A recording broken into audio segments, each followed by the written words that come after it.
Hello ಎಲ್ಲರಿಗೂ Lakshmi family ಝೋನ್ಗೆ ಸ್ವಾಗತ.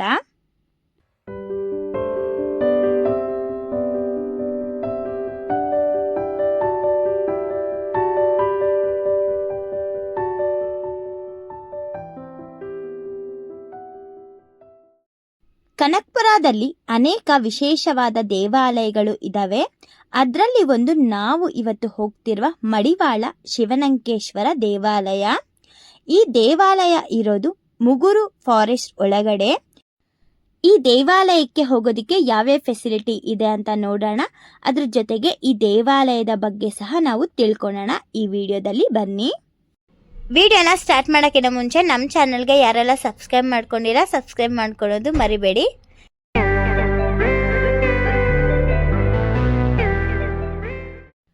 ಬೆಂಗಳೂರಿಂದ ಮಡಿವಾಳ ಶಿವನಂಕೇಶ್ವರ ದೇವಾಲಯಕ್ಕೆ ಸುಮಾರು 100 ಕಿಲೋಮೀಟರ್ ಇದೆ. ಅದೇ ಕನಕಪುರದಿಂದ ಹೋಗೋದಾದ್ರೆ ಬರೀ 38 ಕಿಲೋಮೀಟರ್ ಮಾತ್ರ ಇರುತ್ತೆ. ಬಸ್ ಮತ್ತೆ ಓನ್ ವೆಹಿಕಲ್ಸ್ ಅಲ್ಲಿ ಯಾವ ರೀತಿ ಈ ದೇವಾಲಯಕ್ಕೆ ರೀಚ್ ಆಗೋದು ಅಂತ ನಾನು ಇವಾಗ ತಿಳಿಸ್ಕೊಡ್ತೀನಿ. ನೀವು ಬೆಂಗಳೂರು, ಮೈಸೂರು, ಹಾಸನ, ಚಾಮರಾಜನಗರ ಯಾವ ಕಡೆಯಿಂದ ಬರೋದಾದ್ರೂ ಮೊದಲು ನೀವು ಕನಕಪುರನ ರೀಚ್ ಆಗಬೇಕು. ಕನಕಪುರನ ರೀಚ್ ಆಗೋದಕ್ಕೆ ನಿಮಗೆ ಅನೇಕ ಬಸ್ ಫೆಸಿಲಿಟೀಸು ಇದೆ. ಕನಕಪುರಗೆ ರೈಲ್ವೆ ಸ್ಟೇಷನ್ ಇಲ್ಲ, ಆದರೆ ಕನಕಪುರದಿಂದ 24 ಕಿಲೋಮೀಟರ್ ಅಲ್ಲಿ ನಿಮಗೆ ಚನ್ನಪಟ್ಟಣ ರೈಲ್ವೆ ಸ್ಟೇಷನ್ ಸಿಗುತ್ತೆ. ಕನಕಪುರದಿಂದ ಈ ಮಡಿವಾಳ ಶಿವನಂಕೇಶ್ವರ ದೇವಾಲಯಕ್ಕೆ ಹೋಗೋದಕ್ಕೆ ಕನಕಪುರದಿಂದ ಡೈರೆಕ್ಟ್ ಬಸ್ ಫೆಸಿಲಿಟೀಸ್ ನಿಮಗೆ ಸಿಗುತ್ತೆ. ಕನಕಪುರದಿಂದ ಮಡಿವಾಳಗೆ ಹೋಗೋ ಬಸ್ಸಸ್ಸು ಟೈಮಿಂಗ್ ಬಸ್ಸಸ್ಸು ಆಗಿರುತ್ತೆ. ಈ ಬಸ್ಸಸ್ಸು ಡೈಲಿ 4 ಟೈಮ್ಗೆ ಮಾತ್ರ ಸರ್ವಿಸು ಇರುತ್ತೆ. ಈ ಬಸ್ ಟೈಮಿಂಗ್ಸ್ ನೋಡೋದಾದ್ರೆ ಡೈಲಿ ಮಾರ್ನಿಂಗ್ 9 ಗಂಟೆ, 11:15, 2:45 ಮತ್ತೆ 8 ಗಂಟೆಗೆ ನಿಮಗೆ ಬಸ್ಸು ಕನಕಪುರದಿಂದ ಸಿಗುತ್ತೆ.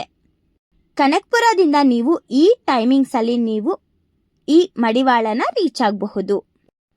ಈ ದೇವಾಲಯಕ್ಕೆ ಕನಕಪುರದಿಂದ ಬರೀ 38 ಕಿಲೋಮೀಟರ್ ಇರುತ್ತೆ. ಕನಕಪುರದಿಂದ ಸಂಗಮ್ಗೆ ಹೋಗೋ ರೂಟಲ್ಲಿ ನೀವು ಹೋಗಬೇಕಾಗಿರುತ್ತೆ. ಇಲ್ಲಿಗೆ ಹೋಗೋಕ್ಕೆ ಚೆಕ್ ಪೋಸ್ಟ್ ಸಹ ನಿಮಗೆ ಸಿಗುತ್ತೆ ಮಿಡಲಲ್ಲಿ. ಅದ್ರ ಒಳಗಡೆ ನೀವು ಕಾಡಲ್ಲಿ ಹೋಗಬೇಕಾಗಿರುತ್ತೆ. ನೋಡಿ, ಇದೇನೆ ಚೆಕ್ ಪೋಸ್ಟು. ಓನ್ ವೆಹಿಕಲ್ಸ್ ಅಲ್ಲಿ ಬರೋರಾಗಿದ್ರೆ ಈ ಚೆಕ್ ಪೋಸ್ಟ್ ಅಲ್ಲಿ ನೀವು ಎಂಟ್ರಿನ ಮಾಡಬೇಕು. ನೋಡಿ, ಈ ಫಾರೆಸ್ಟ್ ಗೇಟ್ ಇದೆಯಲ್ವಾ, ಇಲ್ಲಿ ಲೆಫ್ಟ್ ಸೈಡ್ಗೆ ಒಂದು ರೋಡ್ ಹೋಗುತ್ತೆ. ಆ ರೋಡಲ್ಲಿ ನೀವು 7 ಕಿಲೋಮೀಟರ್ ಹೋದ್ರಿ ಅಂತ ಅಂದ್ರೆ ನಿಮಗೆ ಚುಂಚಿ ವಾಟರ್ ಫಾಲ್ಸ್ ಸಿಗುತ್ತೆ.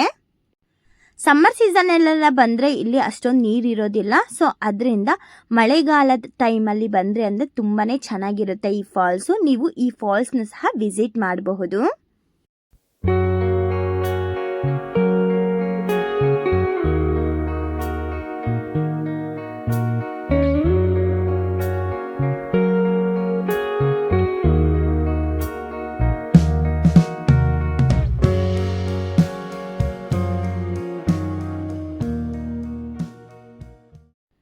ನೋಡಿ, ನಾವಿವಾಗ ಎಕ್ಸಾಕ್ಟ್ ಸಂಗಮ್ ಮತ್ತೆ ಮಡಿವಾಳಗೆ ಹೋಗೋ ರೋಡಲ್ಲಿ ನಿಂತ್ಕೊಂಡಿದ್ದೀವಿ.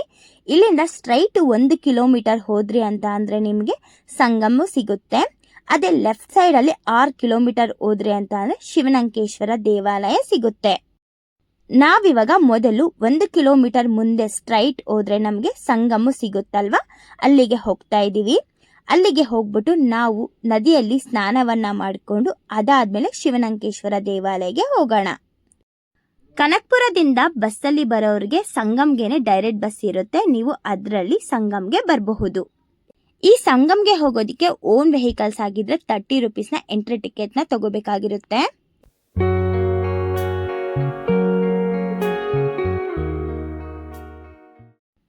ಈ ಸಂಗಮಲ್ಲಿ ಅರ್ಕಾವತಿ ಮತ್ತೆ ಕಾವೇರಿ ನದಿಯ ಸಂಗಮ ಆಗುತ್ತೆ.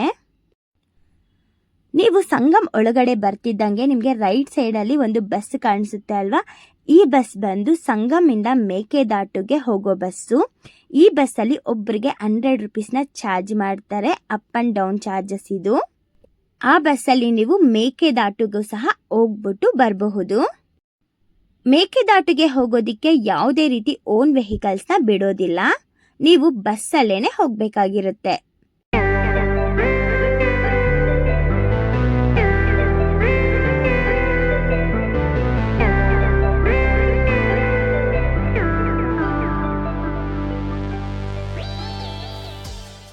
ನಾವು ನಾವು ಸಂಗಮಲ್ಲಿ ಸ್ವಲ್ಪ ಟೈಮ್ನ ಸ್ಪೆಂಡ್ ಮಾಡಿ ಈಗ ನಾವು ಶಿವನಂಕೇಶ್ವರ ದೇವಾಲಯಕ್ಕೆ ಹೋಗ್ತಾ ಇದ್ದೀವಿ. ನೋಡಿ, ಸಂಗಮನ ಮುಗಿಸ್ಕೊಂಡು ಬರ್ತಿದ್ದಂಗೆ ನಮಗೆ ರೈಟ್ ಸೈಡ್ ರೋಡ್ ಕಾಣಿಸ್ತಿದ್ಯಲ್ಲ, ಈ ರೋಡಲ್ಲಿ ನಾವು 6 ಕಿಲೋಮೀಟರ್ ಹೋಗ್ಬೇಕು. ಕನಕಪುರದಿಂದ ಬರ್ಬೇಕಾದ್ರೆ ಲೆಫ್ಟ್ ಸೈಡ್ಗೆ ಸಿಗುತ್ತೆ, ಸಂಗಮಿಂದ ಬರ್ಬೇಕಾದ್ರೆ ರೈಟ್ ಸೈಡ್ಗೆ ಈ ರೋಡು ಸಿಗುತ್ತೆ. ನೋಡಿ, ಇಲ್ಲಿಂದ ಸ್ವಲ್ಪ ಮುಂದಕ್ಕೆ ಹೋಗ್ತಿದ್ದಂಗೆ ನಾವು ರೈಟ್ ಸೈಡ್ ರೋಡ್ಗೆ ಹೋಗ್ತಾ ಇದ್ದೀವಿ. ಇಲ್ಲಿಂದ ಸ್ವಲ್ಪ ಮುಂದಕ್ಕೆ ಹೋಗ್ತಿದ್ದಂಗೆ ನಮಗೆ ಬ್ರಿಡ್ಜ್ ಕಾಣಿಸುತ್ತೆ. ಈ ಬ್ರಿಡ್ಜ್ ಅರ್ಕಾವತಿ ನದಿಯ ಮೇಲೆ ಕಟ್ಟಿದ್ದಾರೆ. ನೀವಿಲ್ಲಿ ನೋಡ್ಬೋದು ಅರ್ಕಾವತಿ ನದಿ ಹರಿತಾ ಇರೋದನ್ನ. ಈ ಅರ್ಕಾವತಿ ನದಿ ಚಿಕ್ಕಬಳ್ಳಾಪುರದಲ್ಲಿ ಇರುವ ನಂದಿ ಹಿಲ್ಸ್ ಅಲ್ಲಿ ಹುಟ್ಟಿ ಈ ಸಂಗಮಲ್ಲಿ ಕಾವೇರಿ ನದಿಯನ್ನ ಸೇರುತ್ತೆ.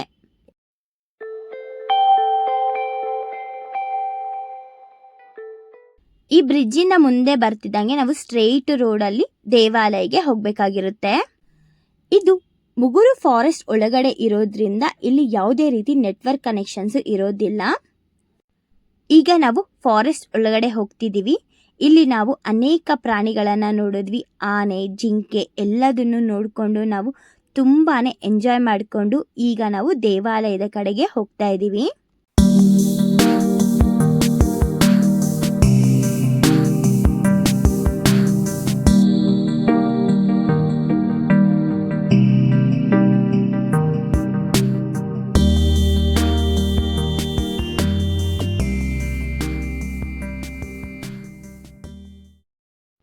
ನಾವು ಸುಮಾರು 6 ಕಿಲೋಮೀಟರ್ ಬಂದ್ಮೇಲೆ ನಮಗೆ ಮಡಿವಾಳ ಅನ್ನೋ ಊರು ಸಿಗುತ್ತೆ.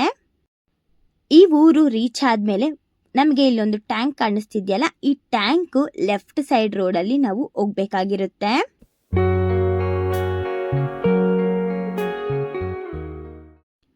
ನೋಡಿ, ನಾವಿವಾಗ ದೇವಾಲಯದ ಹತ್ರ ಬಂದಿದ್ದೀವಿ. ಇದೇ ದೇವಾಲಯದ ಕಾಂಪೌಂಡ್ ಗೇಟು. ಇಲ್ಲಿಂದ ಒಳಗಡೆ ನಾವು ಹೋದ್ವಿ ಅಂತಾನೆ ನಮಗೆ ದೇವಾಲಯ ಕಾಣಿಸುತ್ತೆ. ಈ ಮಡಿವಾಳ ಶಿವನಂಕೇಶ್ವರ ದೇವಾಲಯ ಸುಮಾರು 900 ವರ್ಷದ ಇತಿಹಾಸ ಇದೆ. ಈ ದೇವಾಲಯದಲ್ಲಿ ಇರುವ ಶಿವನಂಕೇಶ್ವರವನ್ನ ಅನೇಕ ಜನರ ಮನೆ ದೇವರಾಗಿದೆ.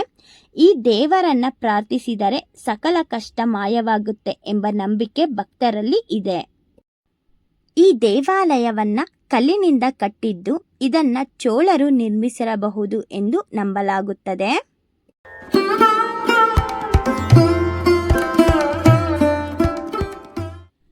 ಈ ದೇವಾಲಯದ ಗರ್ಭಗುಡಿಯಲ್ಲಿ ಇರುವ ದೇವರು ಸ್ವಯಂ ಉದ್ಭವ ಮೂರ್ತಿ ಎಂದು ಹೇಳಲಾಗುತ್ತೆ.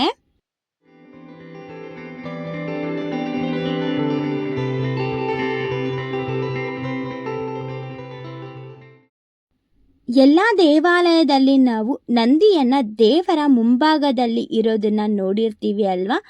ಆದ್ರೆ ಈ ದೇವಾಲಯದಲ್ಲಿ ನಾವು ಶಿವನ ಬಲಭಾಗದಲ್ಲಿ ನಂದಿಯನ್ನ ಪ್ರತಿಷ್ಠಾಪಿಸಿರೋದನ್ನ ನೋಡ್ತೀವಿ. ಈ ನಂದಿ ಆನೆಗೆ ಒಳಗಾಗಿದ್ದರೂ ಸಹ ಈ ನಂದಿಯನ್ನ ಪೂಜೆಯನ್ನ ಮಾಡ್ತಾರೆ. ಈ ದೇವಾಲಯದ ಗರ್ಭಗುಡಿಯಲ್ಲಿ ನಾವು ವೀರಭದ್ರ ಸ್ವಾಮಿ ಸಹ ದರ್ಶನವನ್ನ ಪಡಿತೀವಿ.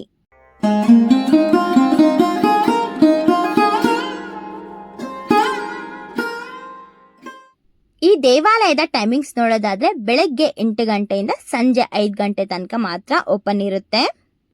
ಈ ದೇವಾಲಯದಲ್ಲಿ ನಿತ್ಯ ಅನ್ನದಾಸೋಹ ಸಹ ಇರುತ್ತೆ.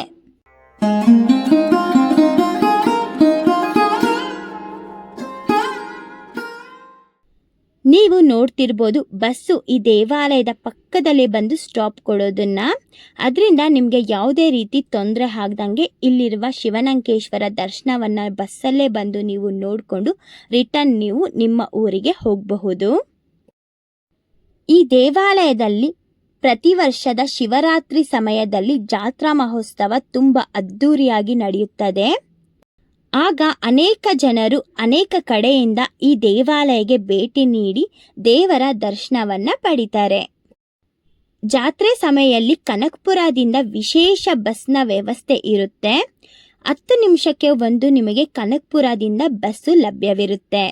ಈ ವರ್ಷದ ಶಿವರಾತ್ರಿಯಲ್ಲಿ ನಡೆಯುವ ಜಾತ್ರೆಯಲ್ಲಿ 14ನೇ ತಾರೀಕು ಮತ್ತೆ 15ನೇ ತಾರೀಕು ಶನಿವಾರ ಮತ್ತೆ ಭಾನುವಾರ ವಿಶೇಷವಾದ ಪೂಜೆ ಮತ್ತೆ ಜಾತ್ರೆ, ಮತ್ತೆ ಶನಿವಾರ ರಾತ್ರಿ 8 ಗಂಟೆಯಿಂದ ಶನಿ ಪ್ರಭಾವ ಅನ್ನೋ ನಾಟಕವನ್ನು ಸಹ ಏರ್ಪಡಿಸಿದ್ದಾರೆ. ಇದಕ್ಕೆ ಅಧ್ಯಕ್ಷತೆಯನ್ನು ಸನ್ಮಾನ್ಯ ಶ್ರೀ ಡಿ.ಕೆ. ಶಿವಕುಮಾರ್ ಅವರು ಆಗಮಿಸುತ್ತಾರೆ. ಜಾತ್ರೆ ಸಮಯದಲ್ಲಿ ನಿತ್ಯ ಅನ್ನದಾನವನ್ನು ಸಹ ಕೈಗೊಂಡಿದ್ದಾರೆ. ಈ ವರ್ಷದ ಶಿವರಾತ್ರಿ ದಿನ ತುಂಬ ಅದ್ಧೂರಿಯಾಗಿ ಜಾತ್ರೆ ನಡೆಯುತ್ತೆ.